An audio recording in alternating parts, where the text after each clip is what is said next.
সাগৰ সংগমত কত নাসাঁতুৰিলো, তথাপিতো হোৱা নাই ক্লান্ত। তথাপি মনৰ মোৰ প্ৰশান্ত সাগৰৰ উৰ্মিমালা অশান্ত। মনৰ প্ৰশান্ত সাগৰৰ বক্ষত জোৱাৰৰ নাই আজি অন্ত। অজস্ৰ লহৰে নৱ নৱ গতিৰে আনি দিয়ে আশাও ফুৰন্ত। প্ৰশান্ত পাৰৰে মহামহা জীৱনৰ শান্তি আজি আক্ৰান্ত। নৱ নৱ সৃষ্টিক দৈত্য দানৱে কৰে নিষ্ঠুৰ আঘাত বিশ্ৰান্ত।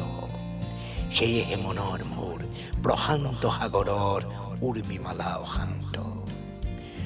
ধ্বংসৰ আঘাতক দিছে আজি সংঘাত, সৃষ্টিৰ সেনানী অনন্ত। সংঘাতে আনে মোৰ প্ৰশান্ত সাগৰত প্ৰগতিৰ নতুন দিগন্ত। সেয়েহে মনৰ মোৰ প্ৰশান্ত সাগৰৰ উৰ্মিমালা অশান্ত। গভীৰ প্ৰশান্ত সাগৰৰ শক্তিয়ে ধ্বংসক কৰে দিগভ্ৰান্ত। অগণন মানৱৰ শান্তিৰ সমতল সৃষ্টিকামী জীৱন্ত। সেয়েহে মনৰ মোৰ প্ৰশান্ত সাগৰৰ উৰ্মিমালা